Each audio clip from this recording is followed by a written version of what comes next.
వంటి వాడు సుప్రభాతానికి ముందు ఉండేటటువంటి వాతావరణాన్ని తన మనస్సులో బాగా అనుభవించి వెళ్ళాలి. ఎందుకని ఒక్కసారి ఆ కొండల మించి పైకెక్కితూ వెళ్ళేటప్పుడు ఉన్మీల్య నేత్ర యుగముత్తమ పంచరస్తాహ పాత్ర వశిష్ఠక దళీప లపాయసాని భుక్త్వా సలీలమదకేలి శుకాపటంతి శ్రీవేంకటాచలపతే తవ సుప్రభాతం అంటారు. స్వామి స్వామి అదిగో చూసావా, చెట్ల మీద చిలకలన్నీ నిద్రలేచాయి. లేచి ఆ చిలకలన్నీ అరుస్తున్నాయి. మంచి మంచి పళ్ళని కొరికి తను తింటూ తన భార్య నోటిలో పెడుతోంది. అవన్నీ నాకు వినపడుతున్నాయి. ఇవన్నీ చెప్పినా ఆయన నిద్ర లేవట్లేదని అన్నింటికన్నా గొప్ప గుణం ఒకటి చెప్తాం మనం. అక్కడ ఒక గొప్ప సంకేతం చెప్తాం. యోషా గణీన వరదగ్ని విమధ్యమానే ఘోషాలయేషు దిమంధన తీవ్ర ఘోషా రోషాత్ కలిం విదధతే కకుభశ్చ కుంభా శ్రీవేంకటాచలపతే తవ సుప్రభాతం అంటాం. స్వామి నీకు గుర్తుందా, నువ్వు కృష్ణావతారంలో వచ్చావు, ఏమీ తెలియనటువంటి ఆజ్ఞులైన గోపకాంతల మధ్యలో ఉన్నావు. ఆనాడు క్రేళ్ళురికి మసలలేగలు మల్లడిగు నిరంకెలిడియ మర్ద వృషభంబుల్ పెళ్ళున ముదుగుల పొదుగుల చల్లించన్ పాలు బాలు సంభవవేళన్. నువ్వు పుట్టావని ఆవులు కడవల కొలది పాలు ఇచ్చేస్తే పాపం మీ అమ్మ యశోద పెద్ద కడవలు తీసుకెళ్ళి స్తంభం దగ్గర పెట్టి తాడేసి బలంగా కవ్వాన్ని అందులోకి దింపి అది గడ్డ పెరుగు అమ్మ చేతికి ఇక్కడి నుంచి ఇక్కడి వరకు గాజులు వేసుకుని తల నిండా పువ్వులెట్టుకుని ఆ కొంగు తీసి గట్టిగా దోపుకుని కొంచెం ఆ చీర తీసి పైకి పెట్టుకుని ఆ కవ్వాన్ని తాడు పట్టుకుని కవ్వాన్ని తిప్పుతుంటే గట్టి పెరిగేమో తిరగకుండా కవ్వాన్ని పట్టుకుంటుంటే తిరగాలని బలంగా కవ్వం తిరుగుతుంటే ఆ తిప్పడంలో అలసట పొందినటువంటి మీ అమ్మ అయినటువంటి యశోదాదేవి చేతుల గాజులు గల్లుమని మోగుతుంటే మీ అమ్మ అటు ఇటు కదులుతున్నప్పుడు ఆవిడ కొప్పు మించి వచ్చేటటువంటి పూల మీద సౌరభం బయటికి వస్తుంటే మీ అమ్మ నిన్ను తలుచుకుని పొంగిపోతూ నీ మీద పాటలు పాడుతుంటే ఆనాడు ఆ కవ్వం తిరగకుండా పెరుగు గట్టిగా పట్టుకుంటుంటే కొండకి కవ్వానికి దెబ్బలాట వచ్చిందా అన్నట్టు చర్ర చెస్ అని చప్పుడు వచ్చింది. వినపట్టల్లా లోపల పడుకున్నావు, కృష్ణావతారంలో అంత అల్లరి చేశావే, బయటికి వచ్చి నిలబడి ఇంత పిలుస్తున్నామే తండ్రి బయటికి రా అంటాం. అంటే అప్పుడు ఏం చేస్తాడు ఆయన? పొంగిపోయి ఒక్కసారి అయ్యో రాత్రి అమ్మవారితో కలిసి పడుకున్నప్పుడు అమ్మవారి వక్షోజములకు ఉన్నటువంటి కుంకుమ రేఖలు తన వక్షస్థలానికి అంటుకున్నాయి, ఇలా నేను కనపడకూడదని కూడా చూసుకోకుండా ఒక్కసారి గబగబా బయటికి వచ్చేస్తాట సంతోషంతో. వచ్చేస్తే పైన కప్పుకున్నటువంటి ఉత్తరీయం జారి పడిపోతుంది. ఇది దర్శనం చెయ్యమని చేయిస్తారు, అందుకు సుప్రభాతం. ఇది చేస్తే అదిగో ఆ ఉత్తరీయం జారిపోతుంటే అప్పుడు ఆయన యొక్క నల్లని శరీరం మీద అమ్మవారి యొక్క కుచములకు అద్దుకున్నటువంటి ఎర్రని కస్తూరి రేఖలతో కూడినటువంటి నీ వక్షస్థలం నాకు దర్శనం అయిపోతోంది తండ్రి, నీకు దృష్టి దోషం తగులుతుందేమో, కప్పేయి ఉత్తరీయంతో కప్పేయి. విజయీ భవ వెంకట శైలపతే సచతుర్ముఖ షణ్ముఖ పంచముఖ ప్రముతాకిల దైవత మౌళిమణే శరణాగత వత్సలసార నిదే పరిపాలయ మాం వృష శైలపతే అని స్తోత్రం చేస్తాం. తండ్రి నువ్వు శరణాగత వత్సలసారనిధే, అక్కడికి వచ్చి గోవిందా గోవిందా గోవిందా అన్నామని అమ్మతో కలిసి ఆ వక్షస్థలం చూపించకూడని రీతిలో ఉత్తరీయం జారిపోతుండగా వచ్చేసావా అని దర్శనం చేసి పొంగిపోతే ఏం పర్వాలేదురా, నువ్వేం చెప్దాం అనుకుంటున్నావో చెప్పు అని నిలబడి తను కూర్చుంటే వచ్చినవాడు కనపడడేమో అని కూర్చోడు మహానుభావుడు. నిలబడి దర్శనమిస్తే పొంగిపోయి ఆయన యొక్క సౌజన్యానికి స్వామి ఇంకా నా జీవితంలో ఇంకొక చోటికి వెళ్ళను. అజ్ఞానినా మయా దోషాన శేషాన్ విహితాన్ హరే క్షమస్వత్వం శేషశైల శిఖామణే. ఎన్ని దోషాలు చేశానో తండ్రి క్షమించవయ్యా ఆయన పాదాల మీద పడిపోతాం. అందుకని ఒక్క సుప్రభాతం టిక్కట్టును అడ్డు పెట్టి తెల్లవారుజామున లేపి తన సన్నిధానంలో నిలబెట్టి మీరు నించున్నారనేటటువంటి పుణ్యాన్ని 10 మాటలు గుండెలు బాధేసుకుంటాట. వాడు నా కోసమని ఒక రాత్రి లేచిపోయాడు తెలుసా, తలస్నానం చేసేసాడు శీతాకాలంలో, 1 గంటకు వచ్చేసాడు, నా గుళ్ళో నిలబడ్డాడు, లోపలికి వచ్చాడు, సుప్రభాతం పాడుతుంటే ఇలా నమస్కారం పెట్టాడు, నిద్ర వస్తుంటే పాపం ఆవలింతలు వచ్చినా కన్ను పడిపోకుండా అలా నించున్నాడు. ఆ తర్వాత నాకు దర్శనం ఇస్తే నా దర్శనం చేసుకుని పొంగిపోతూ ఇంటికి వెళ్ళిపోయాడు. వాడికి నేనేమి ఇవ్వగలను అని పొంగిపోతాట. అని అంత సులభ సాధ్యుడై ఒక రూపాయి తను పుచ్చుకొని మీ పాపరాశిని ధ్వంసం చేస్తానని ప్రతిజ్ఞ చేసి వచ్చిన వాడు కనుక ఆయనకి వెంకటాచలపతి, ఇంకొక పేరు పెట్టలేదు. అలా చేశాడా అండి అసలు? మరి అలాంటి కొండ పెట్టిన తర్వాత అలా జరిగిందా అని మనకు అనుమానం వస్తుందని పెద్దలు ఒక గొప్ప ఆఖ్యానం చెప్తారు. దానికి అసలు వెంకటాచలం అన్న పేరు రావడం వెనకాతల ఉన్న కథ చెప్తారు. అది పరమపావనమైనటువంటి కథ. అందులో పురాణాంతర్గతంగా వ్యాస భగవానుడు చెప్పినవి ఏవీ కల్పితములు అబద్ధములు ఉండవు. పూర్వకాలంలో పురంధరో నామ సోమయాజి దృఢవ్రత, పూర్వకాలంలో పురంధరుడు అనబడేటటువంటి ఒక సోమయాజి ఉండేవారు. ఆయన త్రికాల సంధ్యావందనం చేసేవాడు. భగవంతుణ్ణి అర్చించడం, ఇంట్లో నిత్యాగ్నిహోత్రం, దొరికిన దానితో తృప్తిగా జీవితాన్ని గడుపుకోవడం తప్ప వేరొకటి తెలియనటువంటి మహాభక్తుడు. అటువంటి వాడికి చాలా కాలం సంతానం కలగలేదు. భగవంతుణ్ణి అర్చించాడు. చిట్ట చివరికి దైవేన పూర్వపుణ్యేన వృద్ధోస్యాస్య సుతోభవత్, బాగా వృద్ధాప్యం వచ్చేస్తున్నటువంటి సమయంలో ఒక కుమారుడు జన్మించాడు. ఈయన సాక్షాత్తుగా లక్ష్మీయుతుడైనటువంటి శ్రీనాథుడే నా ఇంటికి వచ్చాడనే సంతోషంతో మాధవుడు అని పేరు పెట్టుకున్నాడు. మా అంటే లక్ష్మీదేవి, ధవుడు అంటే లక్ష్మీదేవి భర్త, అందుకని మాధవుడని పేరు పెట్టుకున్నాడు. ఆ పిల్లవాడు తండ్రి చేసుకున్నటువంటి పుణ్య విశేషమో భగవంతుని అనుగ్రహమో అన్ని వేదాలు నేర్చుకున్నాడు, శాస్త్రాలు నేర్చుకున్నాడు, పురాణాలు నేర్చుకున్నాడు, నిత్యాగ్నిహోత్రీకుడు, చాలా జాగ్రత్తగా జీవితాన్ని పరమ పవిత్రంగా గడుపుతున్నాడు.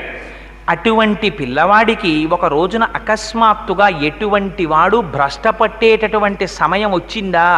వ్యాసుడు దేవీ భాగవతంలో చెప్తాడు, కాలోహి బలవాన్ కర్త సతతం సుఖదుఃఖయోహో నరాణాం పరతంత్రాణం పుణ్యపాపానుయోగత అంటాడు.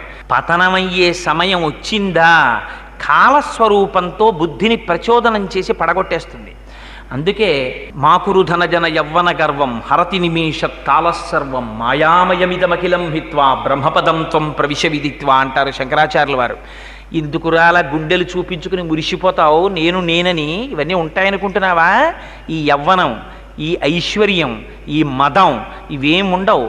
కాలస్వరూపంలో తీసేస్తాడు పరమాత్మ.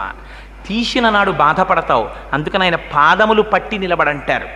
అందుకని అంతటి మాధవుడికి ఎంత విచిత్రమైన కోరిక కలిగిందంటే, పట్ట పగటి వేళ మహాపతివ్రత అయినటువంటి భార్య, సూర్యుడు ప్రకాశిస్తుండగా మిట్ట మధ్యాహ్నం ఒక రోజున భార్యా సంగమాన్ని అపేక్షించి భార్యని వెళ్ళి అడిగాడు, నీతో సంగమించాలని నాకు కోరికగా ఉంది అని.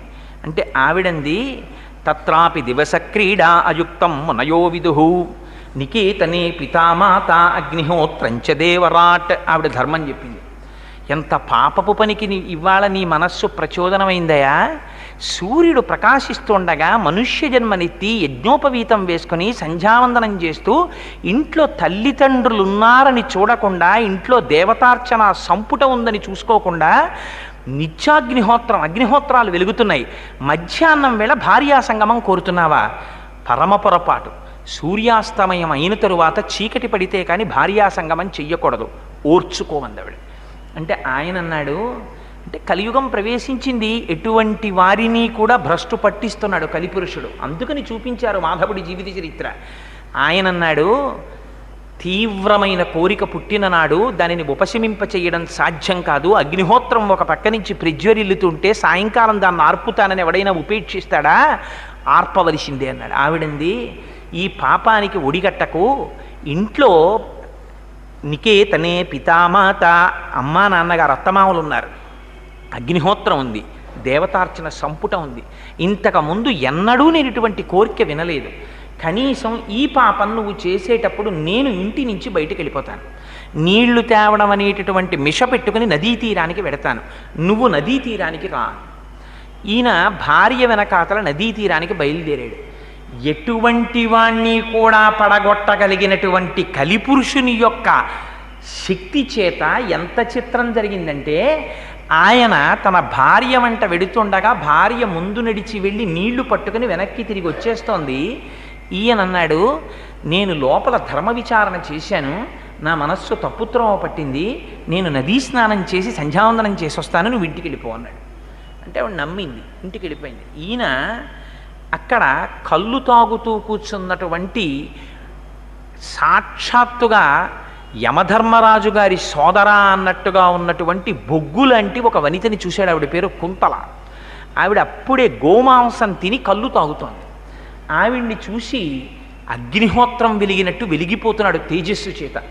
ఆవిడ దగ్గరికి వెళ్ళి నాకు నీతో సంగమించాలని కోరిక కలిగిందని అడిగాడు. కలిపురుషుడి యొక్క ప్రభావం ఎలా భ్రష్టు పట్టిస్తుందో చూడండి. అంటే ఆవిడంది, నువ్వు త్రికాల సంధ్యావందనం చేసే బ్రాహ్మణుడవు, నీకు ఒంటి మీద యజ్ఞోపవీతం ఉంది, నీ ఇంట్లో నిత్యాగ్నిహోత్రం ఉంది, నువ్వు నీ తండ్రి మీ ఇద్దరి పేర్లు చెప్తే ఈ ఊరంతా లేచి నిలబడుతుంది. అటువంటి వాడివి నేను ఇప్పుడే గోవుని సంహరించి దాని మాంసం తిన్నాను, నేను కళ్ళు తాగుతున్నాను, నా లోపల నుంచి పరమ భయంకరమైన దుర్వాసన వస్తుంది, మేము అసలు స్నానం చెయ్యను చాలా రోజుల పాటు, అనిత్యమైనటువంటి ఇటువంటి శరీరంతో నీ శరీరాన్ని కలుపుతానని కోరుతున్నావా? నా మాట విను, నీకు ఇటువంటి కోరిక తగలదు, తిరిగి వెనక్కి వెళ్ళిపోమంది. అంటే ఎంత దుర్మార్గమైన పని చేశాడంటే, ఆ రోజున ఆ బ్రాహ్మణుడు మిట్ట మధ్యాహ్నం వేళ కళ్ళు తాగి ఉన్నటువంటి కుంతల అన్న స్త్రీని బలాత్కారముగా అనుభవించాడు బ్రాహ్మణుడై. ఇది కలిపురుషుడి యొక్క ప్రభావం. ఇంకా ఇంతకన్నా ఎవరు భ్రష్టు పట్టింపబడరు కనుక. పట్టిస్తే ఆవిడంది ఎంత అసహ్యం వేసిందంటే, త్వజయజ్ఞోపవీతంతే ముండగిత్వా శిరస్తథ అబ్రాహ్మణ్యముపాగమ్య భక్ష గోమాంసముత్తమం అంది. ఇటువంటి దౌర్భాగ్యపు పని చేసి నీ ఒంటి మీద యజ్ఞోపవీతం వేసుకు తిరుగుతున్నావా? నీకు సిగ్గు లేకపోతే నాకు సిగ్గుండద్దు? నాతో కలిసి సంగమించావు కనుక యజ్ఞోపవీతం తీసి అవతల పారాయింది, తీసి విసిరిశాడు. ముండగిత్వా శిరస్తథ, శిఖ లేకుండా శిరస్సంతా గుండు చేయించుకోమంది, చేయించేసుకున్నాడు. భక్ష గోమాంసముత్తమం, ఆవు మాంసం తినంది. ఒక ఆవును చంపేశా, మాంసం తినేశాడు. కళ్ళు తాగండి, కళ్ళు తాగేశాడు. నువ్వు తప్ప నాకు ఈ ప్రపంచంలో ఏదీ అక్కర్లేదన్నాడు. వింటల్లా మనం? ఇంతే కలి యొక్క ప్రభావం అంటే. చూపించారు దీన్ని. ద్వాపరయుగం పూర్తి అయ్యేసరికే ఎంత భ్రష్టు పట్టేస్తుందో చూపించారు. అంటే ఆయన చాలా సంతోషపడిపోయాడు. నిజంగా ఆవిడది ఎంత సంస్కార బలమో. ఆవిడంది, పరస్త్రీ సంగదోషేన బహంతి బహవోగతాహ. ఇంతకుముందు ఇలా పరస్త్రీ సంగమాన్ని కోరుకున్నటువంటి ఎందరో మహాపురుషులైన వాళ్ళు కూడా నశించిపోయారు. నువ్వేదో చాలా గొప్పవాణ్ణి అనుకుంటున్నావు, నువ్వు కూడా నశించిపోతున్న వారి జాబితాలో నీ పేరు పడిందండి. ఆయన వినలేదు, ఆవిడితో కలిసి తిరిగాడు. నీకన్న సౌందర్య రాశి నాకు ప్రపంచంలో ఎక్కడ దొరుకుతుందని ఆమెతోనే జీవితాన్ని గడిపాడు. చిత్రం ఏమంటే, ఒకనాడు కాలము మృత్యుస్వరూపంగా వచ్చి ఆవిడ్ని కబళించింది. ఆవిడ మరణించింది. కుంతల మరణించిందని తాను పరివేదన చెంది ఊరు విడిచిపెట్టి పిచ్చివాళ్ళ అడవిని బట్టి తిరిగాడు. తన భార్యని మర్చిపోయాడు, తన తండ్రిని మర్చిపోయాడు, తన తల్లిని మర్చిపోయాడు. బెంగ పెట్టుకుని తల్లి మరణించింది, తండ్రి మరణించాడు. ఉన్నదొక్కగానొక్క కుమారుడు, అంచేష్టి సంస్కారం చెయ్యలేదు, తద్దినం పెట్టలేదు, పెట్టకుండా తిరుగుతున్నాడు. భార్య అనాథయ్యి విలపిస్తూ ఇంటి పట్టు నుండిపోయింది. తను తిరుగుతున్నాడు తిరుగుతున్నాడు తిరుగుతున్నాడు తినడానికి తిండి కూడా దొరకనటువంటి స్థితిలో పడిపోయి ఉన్నాడు ఒక రోజున. అటువంటి స్థితిలో ఉత్తర భారతదేశం నుంచి తిరుమల యాత్ర చెయ్యడం కోసమని ఒక రాజు తన బృందంతో వెళ్ళిపోతున్నాడు. ఆ రోజులలో తిరుమల క్షేత్రానికి కొండల మీదకి ఎవరు వెళ్ళేవారు కాదు. అందుకే 4 దేవాలయాలు కింద కట్టారు. వెంకటేశ్వర స్వామి వారి దేవాలయాలు ఆ రోజుల్లో కొండ మీదకి వెళ్ళలేకపోయారని. ఎందుకంటే అంత భయంకరమైన దోమలు పాములు ఉండేవి, అప్పుడు విషక్రిములు ఉండేవి. ఆ చింత చెట్టు దగ్గరికి, సంపంగి చెట్ల దగ్గరికి అసలు ఎవరు వెళ్ళేవారు కాదుట. అదిగో అటువంటి స్థితిలో ఆ రాచపరివారంతో కలిసి తాను కూడా బయలుదేరాడు. బయలుదేరి ఆ మాధవుడి అదృష్టం ఎక్కడ దొరికిందంటే, తెలిసో తెలియకో తిరిగి వెంకటాచలం వైపుకి నడక మొదలెట్టాడు. వెంకటాచలానికి వెడుతున్నామన్నారు వాళ్ళు. వెంకటాచలమా, పర్వతానికి నేను వస్తానన్నాడు. వాళ్ళతో బయలుదేరాడు. తాను బ్రాహ్మణుడయ్యుండి భుక్తశేషం తిన్నాడు. వాళ్ళు తినగా మిగిలిపోయిన విస్తళ్ళు పారేస్తే అందులోది తీసుకుని తాను తిన్నాడు. తిని వాళ్ళతో పాటు వెళ్ళాడు. స్వామి అక్కడికి వెళ్ళిన తరువాత చిత్రం ఏమిటంటే, వాళ్ళు కపిలతీర్థానికి వెళ్ళారు.